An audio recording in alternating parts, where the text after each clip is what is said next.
it's a great Final Four for the sport. It's a fitting Final Four. After what we went through last year in Indianapolis, where it didn't feel normal at all, and a hat tip to Baylor, but it didn't feel right. And the year before, you didn't even have it. This is the Final Four that college basketball needed. And it's going. I would have been okay. I would have been okay, Fanta, if you would have walked straight up to that guy who said that and just straight up Will Smithed him. Straight up Will Smithed him and just let him have it. Yeah, right. I wasn't going to. I was waiting for that reference all show. I was Right. waiting for it. I wanted to my team's out mouth. Yeah. Keep my team's name out of your mouth. Yeah, right. Exactly. I think this is going to be super exciting. And you got Carolina, who's red hot, scalding hot. I mean, they're just playing connected basketball. And a Duke team that has matured, a Duke team that's playing better basketball than they were at Cameron Indoor a few weeks back. And could that have been the best medicine for this Duke team to handle a stage like that to that degree? You're right, Terrence. There's going to be actually less buzz or less pressure on them in this game. They've gotten to the Final Four. Once you're in the Final Four, your season is an accomplishment. It is. For any of these four teams, if they bow out in the Final Four on Saturday, you can't look at them and say, what a failure. So for Duke, this is a situation where they've made it down to NOLA. The pressure, to me, is much more off these guys than it was. I am fascinated here to see what the third matchup between these two teams brings, just because of the fact that both backcourts are in such great synergy and they're playing so well. I think it's going to be scoring. I think there's going to be big shot making along the way. Which team rises up defensively and stays more connected on that end of the floor? And guys, in the last 2-3 minutes, if it's close, who is going to execute? Duke has been executing at such a high level that I give the edge to Duke. But can Carolina's defense, which has done a total 180 from what it was earlier in the season, can the Tar Heels step up, get stops, and put it together? I'm fascinated by this showdown. I think it's going to be as advertised, and I think it's one of, if not the biggest national semifinals we've ever seen in college hoops. Tio, what's the key matchup? What's the key matchup here for you? Guys, I think like the RJ Davis, Jeremy Roach matchup is going to be awesome. I think the Armando Bacot, Mark Williams means a ton. I think the real thing that's going to come down to is which Caleb Love are we going to get? That's what it's going to come down to, because he's been such a high or low player. I actually think, looking back at the St. Peter's game, it hurt Carolina to play St. Peter's, because it allowed Caleb Love to go back to doing 2 of 10 from 3 Caleb Love and take some of these bad shots to get out of rhythm. Like, these guys were functioning at a high level because they were playing high level competition. And then they moved to St. Peter's, and credit to St. Peter's, not taking anything away from St. Peter's, but they ran out of juice and the talent discrepancy was really evident. And then it allowed North Carolina to slip back into some old habits. But I think Caleb Love, he has to be great in order for Carolina to compete. I still don't think it's going to be enough. I think Duke wins. And it could get, it's not going to get ugly, but I think it could be one of those games where we're watching. There's a lot of anticipation. And then Duke just kind of has control the entire time. And it ends up being 10 points, but Duke just kind of wins, and everybody kind of knew it was going to win. And they never really lost any kind of juice when it comes towards the end of the game. So give me Duke. They've just been too dominant. Yeah, I think Caleb Love is the X factor. Like, same thing with Remy Martin, right? Like, if you get great Caleb Love, that turns North Carolina into a different team than bad Caleb Love would be. But to me, I mentioned earlier, it's going to be Paolo Banchero and whether or not Brady Manek can slow him down. You know, I'm not super concerned about foul trouble with the big guys. I think that the perimeters kind of are a wash, right? Like, Leaky Black is going to do a really good job on Wendell Moore. Leaky Black can really, really guard. And until you see him in person, you don't really realize how big that dude is. He's like 6'8" in a wing with a long wingspan. I think he's going to do a good job on Wendell Moore. Trevor Keels, AJ Griffin, I think he's going to be, whether or not he's making shots is going to matter. But if Brady Manek can't stop Paolo, and Paolo goes for like 25, 10, and 4 assists, which he's very capable of doing, I don't see how North Carolina can overcome that. Yeah. Nope. 100% agree. Yeah, Duke's got the talent edge in this one. It's not some huge one, but I think Duke's out for revenge too. hard to beat this Duke team consecutive times, and this is a totally different stage. Oh, I like they the want it to just to your point there, Finn. I just want to make sure that we say this. In the ACC tournament, right? Someone asked Paolo Banchero if he wanted to play North Carolina, and he was basically like, "Yes, we want to get back at those guys." After they beat Arkansas in the Elite Eight, someone asked him, "Who do you want to see in the Final Four?" And Paolo's like, "You're not getting me on this one. I'm not answering that question." So I think it's very clear that they want North Carolina. They want another chance at them, and they want to be able to end their season the right way. One thing I do want to say, guys, real quick: Hubert Davis, one of the nicest guys in the sport. His moment when he was in tears during the post-game press conference was awesome. Just a beautiful, beautiful moment. One of the things that we only see in college basketball.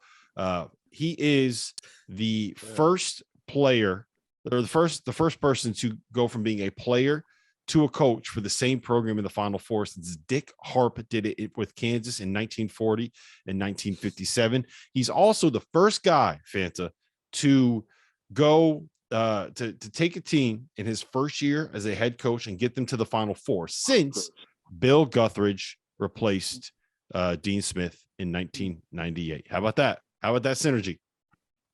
Great story, and credit to Hubert because he took a lot of heat earlier this season. Unfair. North Carolina is obviously a job with high standards, but some people thought that maybe this would be a flame out and would end early. Not at all. Good for Hubert Davis. He kept this group together. This group stayed together. You could tell this group plays for him. They've seen the stuff. They've seen the narratives. They understand what's at stake. And I'm blown away by the way Carolina has put this stretch together here. They're just playing with a confidence about them. They are so defensively connected. You know, we often talk about defense, and coaches talk about it all the time. And we say, what clicked defensively for you? And over half the time, guess what the coach says? He says, our will, our want to. Defenses want to. You got to want it. You got to get in that stance and say, I am not letting you score on me. Whatever it was, North Carolina in November and December was atrocious on the defensive end of the floor. You'd watch them and you'd say, what on earth are they doing defensively? They could not be defending less.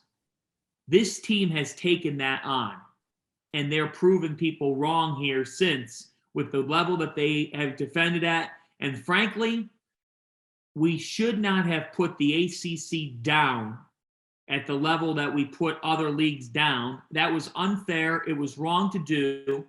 The ACC had a down year by their standards. The tournament has a variance effect that allows some teams to emerge.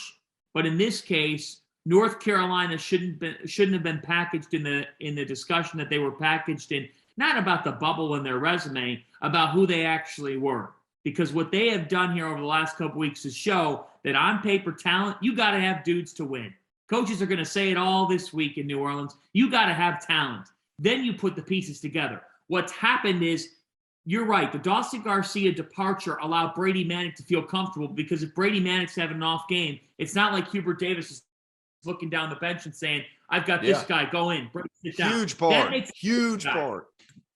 Yeah, huge part. Sorry to interrupt you, Fancy. No, like, that's one of the biggest like compliments you can give Hubert too. And by the way, he wasn't like just single tear crying.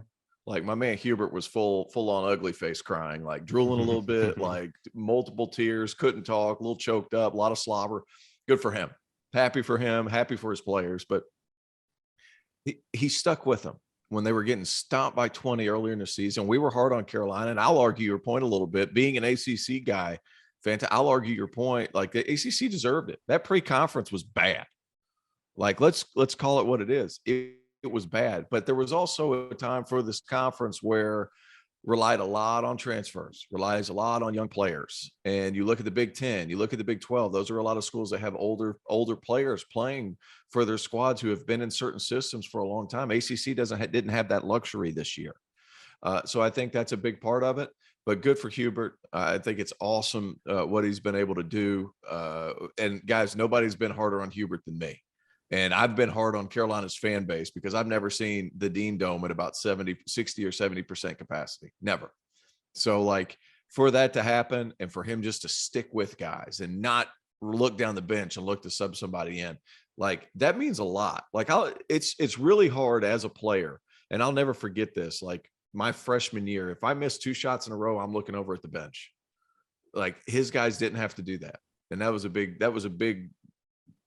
confidence boost for those guys, especially somebody like a Brady Manick, who, like you guys have said, had to step into a bigger role as the season went on. And then he's willing to keep firing, and Caleb Love's willing to keep firing. Of course, he wasn't going to stop firing anyway, but you get what I'm saying. Like there's no threat of being taken out. All right. So let me ask you guys this, and then we can get our official Final Four predictions in.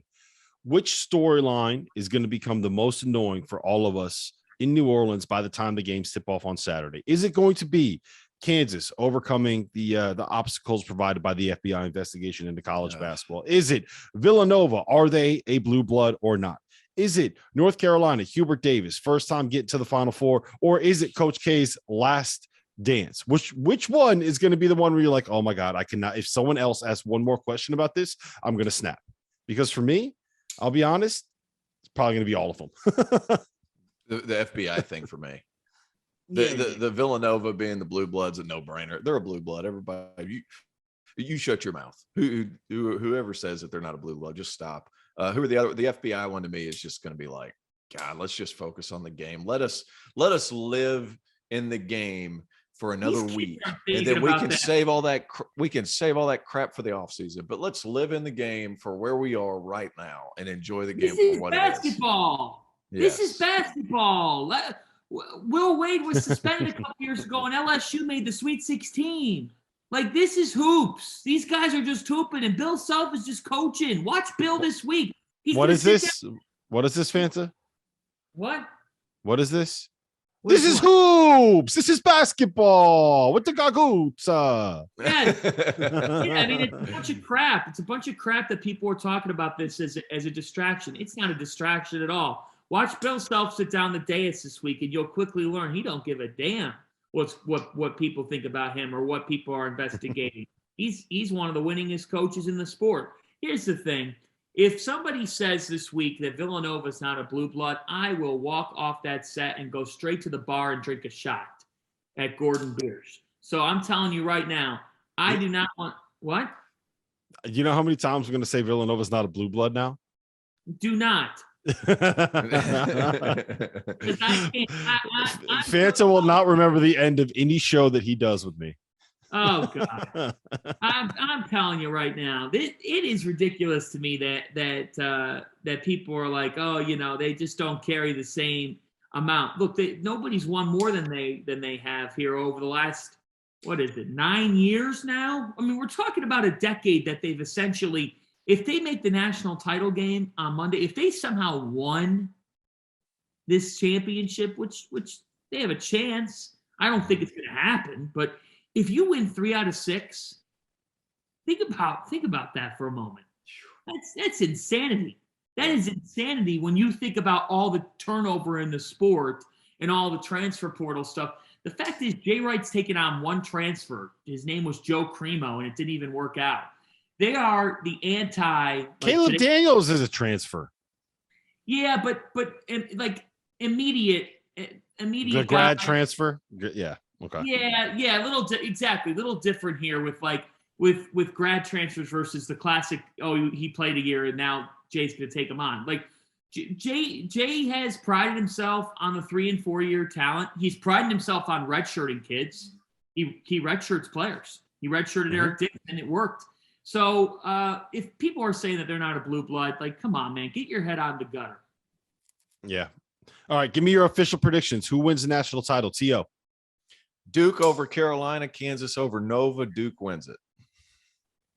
Fanta? Duke over Carolina, Kansas over Nova. Kansas wins it. Kansas wins it. Wow. I agree with T.O. I think Duke is gonna win by 10 over North Carolina. I think Kansas wins a nail biter over Villanova. And then I have Duke cutting down the nets in New Orleans, winning the national title. I mean, it's destiny at this point. It's a foregone conclusion. The stars have aligned, and Coach K is going to win his 6th national title in his final season as a head coach. But listen, the next time that you hear from us, we are going to know whether or not Duke actually is a national champion. Make sure that you follow along on the Field of 68. We are going to be down in New Orleans doing live shows Wednesday, Thursday, Friday, and Sunday night from Gordon Biersch, Thursday, Friday, and Sunday afternoon. If you are down there in New Orleans, make sure you come by and you say hello. We will have pregame and postgame shows on Saturday and Monday of the national title game. Gentlemen, I'm looking forward to it. 2 days and we're in New Orleans. 2 days and I can get out of this 30-degree weather and go to New Orleans where it is 80 degrees today. It's 80 degrees down there, a 50-degree difference. I get to pack shorts. I cannot wait. I can't wait either. I cannot wait for all of Bourbon Street to see these beautiful lights.